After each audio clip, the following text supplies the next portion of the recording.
the summer of 1997, the streets of Mumbai shimmered with heat and opportunity. Crowds moved like restless waves, photographers chasing faces, agents searching for the next sensation. Among them stepped Elena Verma, a young woman with a British accent, an Indian surname, and a portfolio full of promises. She told everyone she had come to India to pursue modeling, and no one questioned her story.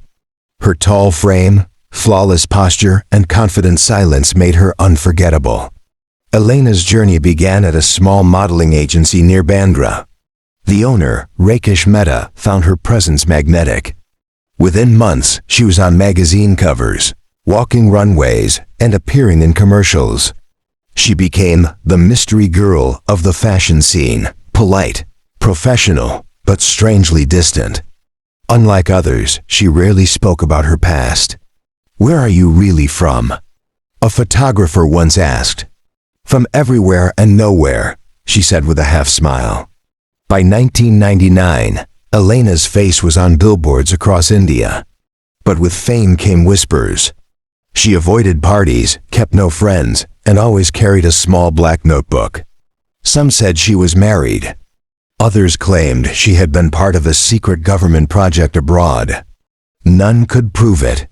Then, one night at a film event, a journalist named Vikram D'Souza noticed something unusual. When an old song played from a 1980s British movie, Elena froze. Her eyes widened in recognition, almost fear. The reaction lasted seconds, but it was enough to awaken Vikram's curiosity. He began digging. There was no record of an Elena Verma in the UK before 1996. No passport history, no address, no birth certificate. It was as if she had appeared out of thin air. In 2000, Elena suddenly vanished from the spotlight. Rumors spread. Some said she'd moved to Europe for a film career. Others claimed she'd married a businessman. But those who had worked closely with her noticed something darker. She had received letters, unmarked, typed, and delivered by hand. After that, she seemed constantly on edge.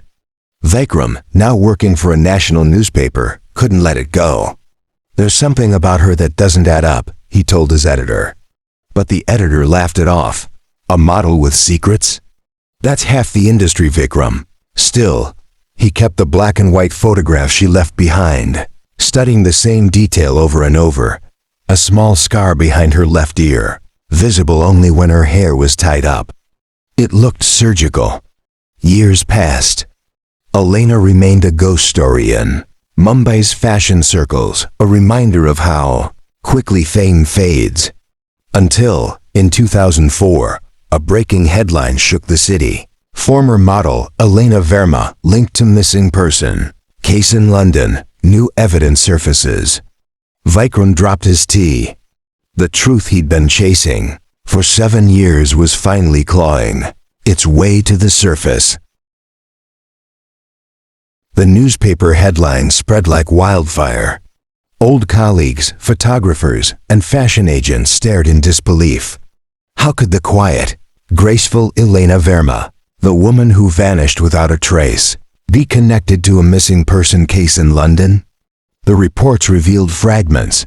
A British researcher named Eleanor White, who disappeared from Oxford in 1996, months before Elena's arrival in India.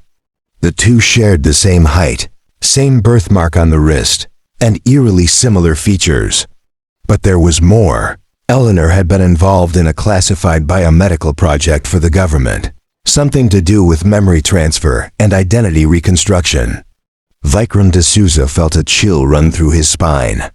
He remembered her strange reaction to that old British song, the scar behind her ear, and her refusal to discuss her past.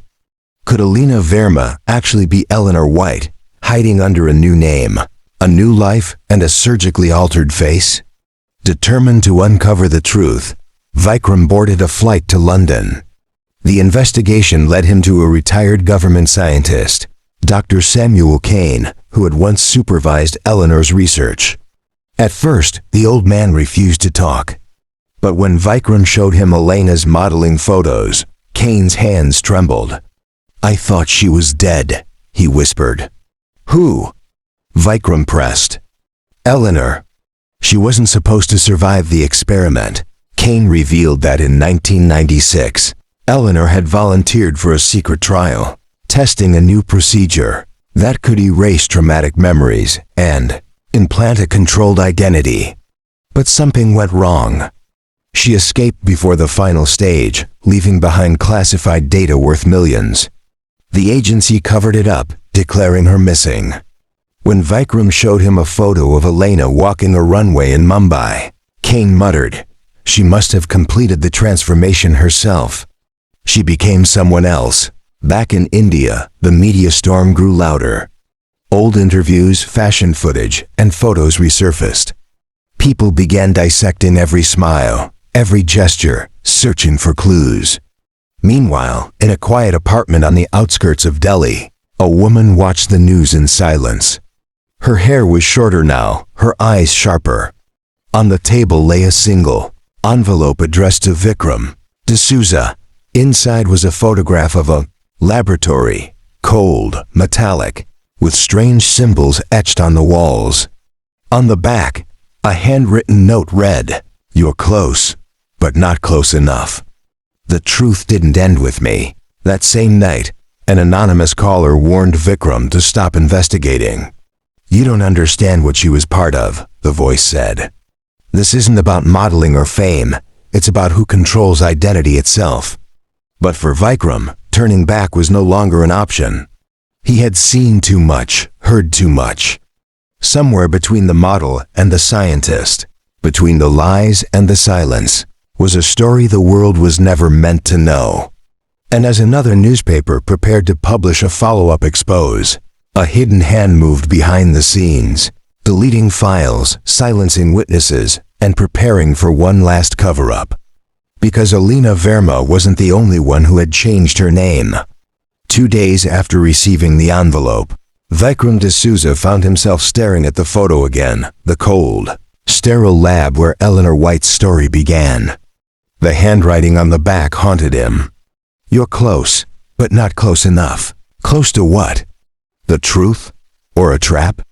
He decided to follow the only lead he had, Dr. Samuel Kane's archives. Hidden within his country house near Oxford, Vikram discovered sealed files marked Project Echo. The documents detailed a covert operation conducted between 1993 and 1996, focused on neural identity reconstruction. According to the notes, human memory could be rewritten, reshaped, or erased, but only through a high-risk surgical process involving the brainstem. One file contained medical images, and there it was, a surgical scar behind the left ear, identical to the one Vikram had seen on Elena. The date, May 18, 1996. The patient's name, Subject E.W. Eleanor White. But the report didn't end there. A final entry stated, "Subject escaped before mind stabilization. Possible identity fragmentation.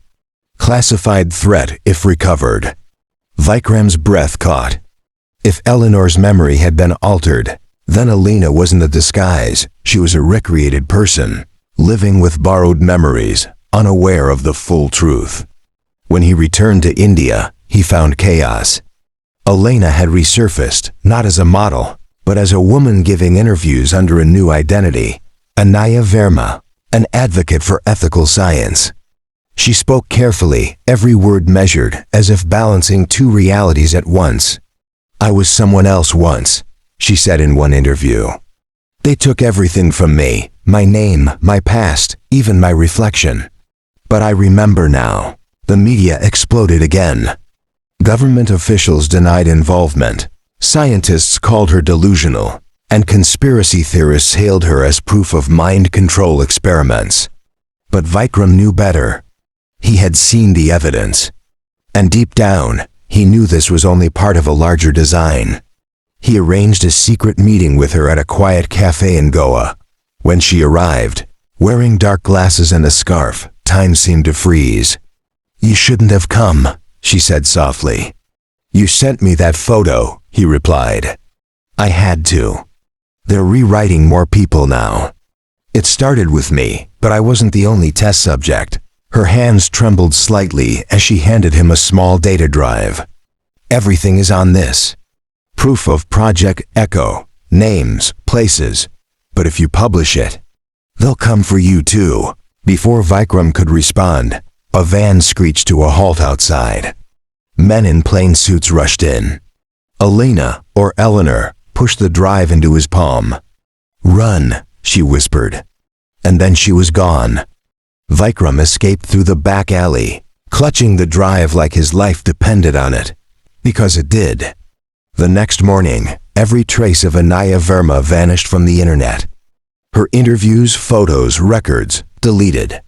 It was as if she had never existed. A week later, the Chronicle published Vikram's story, The Woman Who Became Two, Inside India's Forgotten Experiment. It caused an uproar, but before authorities could investigate, Vikram disappeared. Some said he fled the country. Others claimed he joined her in hiding.